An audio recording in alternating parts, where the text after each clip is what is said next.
So we have been looking at topological spaces, but as I said, topological spaces are meant as a setting to study continuous functions. And also, of course, the more interesting properties and constructions of topological spaces depend on continuous functions. So we are almost ready to define continuous functions, but first we need a little bit of just sets and functions preliminaries. Okay, so we have some basic set theory. If I take a function, so let's look at let f from x to y be a function. And right now I should emphasize it's an arbitrary function. Not only do we not have continuity or anything, but we don't have it being a bijection or injection. Okay, so in this context, we can define a couple of important operations from sets to sets. So firstly, if A is contained in X is a set, then we define its image. Then f of A is defined as the set of all f of little x such that x is in X. Okay, so this is not the crucial thing for us. This is of course useful. You can define surjectivity in terms of image being equal to the whole of the space Y. But the really crucial definition is the second, which will play a central role because it has very nice properties. You can say almost surprisingly. Namely, suppose we have a set in Y this time, which I'll also call A. Then we'll define f inverse of A. F inverse of A is the set of all x in X, x inside the set X, such that f of x is in A. Okay, so crucially, we do not assume f is invertible. So f inverse of A is not f inverse applied to A. It is the image of A under f inverse if f is invertible, but that is a rare case. We'll be considering this all the time when it is not invertible. And this has very nice properties, which I will list as a proposition. It's quite important. Okay, so we are going to change a little bit our notation. We have been using A as an index set, but now I want to use it as a subset. So we'll use a different index set. So the crucial thing is that inverse image behaves well under unions, intersections, and complements. Okay, so f inverse of, let's look at a union. This time I'm going to have I in some I, inverse of AI, given the inverse of sets, is the union of I in I of f of AI. So if I look at the inverse image of a union of two or an arbitrary collection of sets, it gives you the inverse image of those sets. I mean the inverse union of the inverse images of the set. Same goes with intersection. F inverse of intersection of a collection of sets AI is intersection of the collection of f of AI, and also complements. I'll be specific with complements. Complements with respect to, if I look at the complement f inverse of, well, remember A is, so each AI here is contained in Y. Yeah, so similarly we'll have A contained in Y, so its complement is Y inverse, f inverse of Y minus A, that is set difference of A, is X minus f inverse of A. The complement with respect to the other sets. Okay, so before proving these, let's just observe one thing. Okay, so remark, this definition is just saying that X belongs to f inverse of A if and only if f of x is in A, and that's what we'll use throughout in these proofs. Okay, so first of all, let's prove the first statement here. So our first statement was the union is here, and this is more or less a reversible bunch of equalities. So let's see, if x belongs to f inverse of union I in I of AI is equivalent to f of x is in this union I in I of AI, which remember is, well, remember from the definition of union, is there exists I naught in the index set such that f of x is in the specific set ai naught for some I naught, but we know what this is equivalent to. F of x belongs to ai naught is equivalent to x belongs to f inverse of ai naught. And so we can simply shift out the quantifier and say this is equivalent to there exists I naught in I such that f of x, I'm sorry, I was rewriting this, such that x belongs to f inverse of, oh, hang on, there's some nonsense here, this is ai.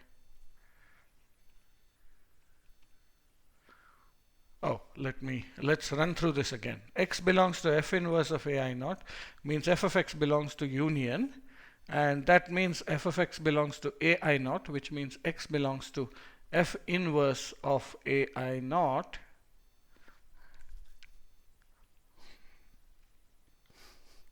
which shows that I should be correcting my statement. Let's correct it in the previous place also. The things are not even correct. So f inverse of union of ai naught is the union not of f of ai but f inverse of ai, and similarly here is f inverse of ai. Okay, so let's go back to the next page where we were correcting it. So this is union of f inverse of ai naught. Okay, so this is equivalent to there exists x. So again, so x belongs to the left hand side is equivalent to f of x belongs to the union. So for some I naught, f of x belongs to ai naught, but this is equivalent to x belonging to f inverse of ai naught. So for some ai naught, x belongs to f inverse of ai naught, which again by definition of union tells you that x belongs to the union of I in I of f inverse of ai naught. And all the steps are reversible. So this is an equality. The second statement is almost identical to the first, except we have for all instead of there exists. Okay, so since the first one was stated a bit wrong, let me state this correct from the start and we will see this. Again, AIs are contained in Y.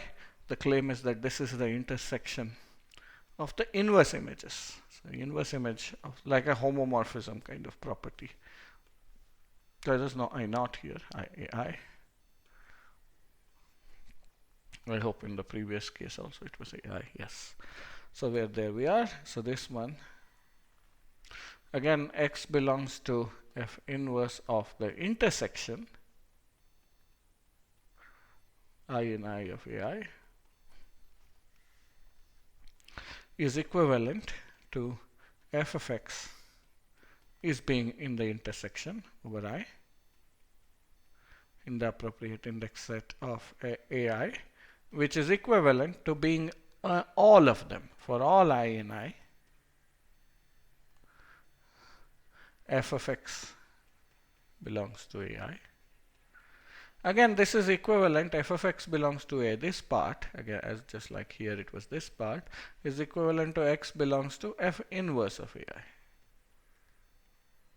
Okay, so this is equivalent to for all I in I. So as a property of I, these are equal. F of x, not f of x now, it's x, belongs to f inverse of AI. Okay, this is equivalent to x belongs to the intersection. Yeah. So all these manipulations of inverse images are all of a similar nature. We've done them in detail because for many people this may be the first time you're seeing these. Okay, and I'll emphasize by showing a counterexample to a different statement that these things are all not automatic and one should not make mistakes. So the first mistake not to make is assume that f is invertible when you see this expression.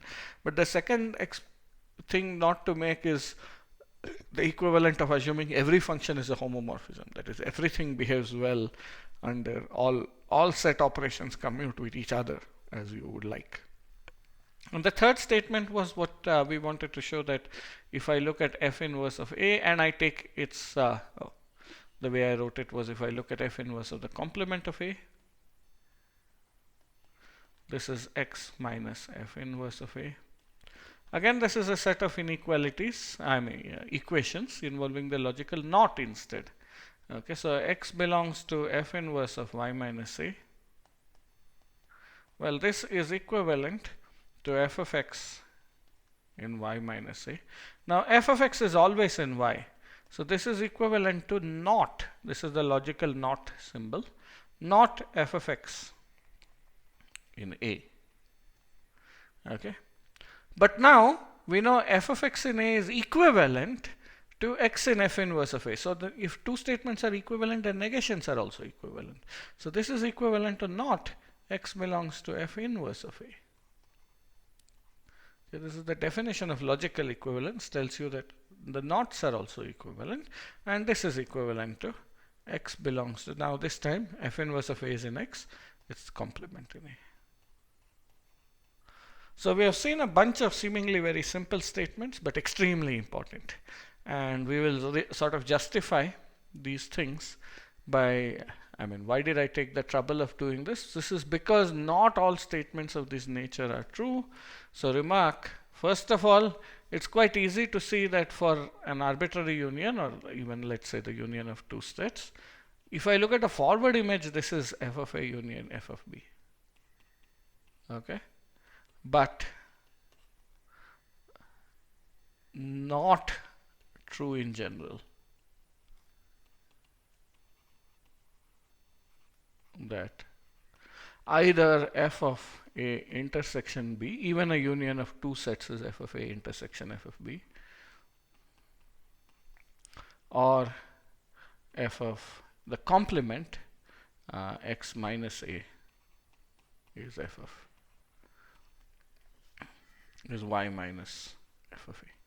So, for forward images, you cannot do these things. Okay, so that is crucial to note. So, even though these were formal computations, mathematics, you have to be sort of alert for statements. If a whole class of statements are all true, then you at some point wonder whether to bother to prove or not. But if statements that look rather similar to ones that you're going to prove and use are actually false, then you better prove them, because you have to be sure that they're correct. Okay, so this is in fact how the history of mathematics develops very often. You have a bunch of statements that are obvious, some turn out to be false, then you figure out that you know that your obviousness was dubious, and you turn to more rigorous proofs. Okay, so at an elementary roof, this is, so I'm not going to prove this, you can take it as an exercise, it's really quite easy. Easier even than the previous ones. But let's take a counterexample for this. So suppose we take x equals y is a 2-point set. Okay, let's just say 0 and 1. And let's say f of x is going to be just always 0 for all x in the domain, which is 0, 1. Okay. Then let's look at f of two single. So we take a as, so take a equals the set 0. And b is the set 1. Okay. Then f of a intersection b.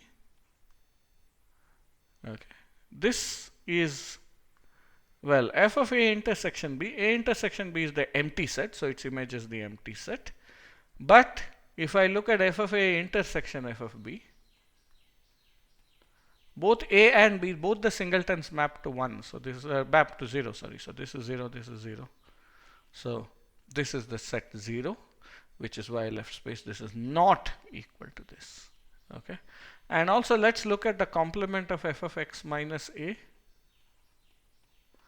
So f of x minus a is going to be f of the complement, which is the set 1 of a, which is the set 0. Okay. But y minus f of a, now f of a is the singleton set 0, so its image is going to be the set y is again 0, 1 minus f of 0. F of 0 is 0, so this is the set 1. It is entirely different. Okay, so these examples were as I said already, to justify that, don't think of these as simply formal properties. We can just assume they are true. Why bother to prove it? Some such properties are not true. So forward image does not behave well. It behaves well under unions, but not under intersections and complements. Inverse image does behave well under unions, intersections, and complements. This is crucial in formalization of topology, and also measure theory and various other aspects of mathematics. So the well-behaved properties of the inverse image, which we proved in some detail, are crucial and should not be taken as being self-evident.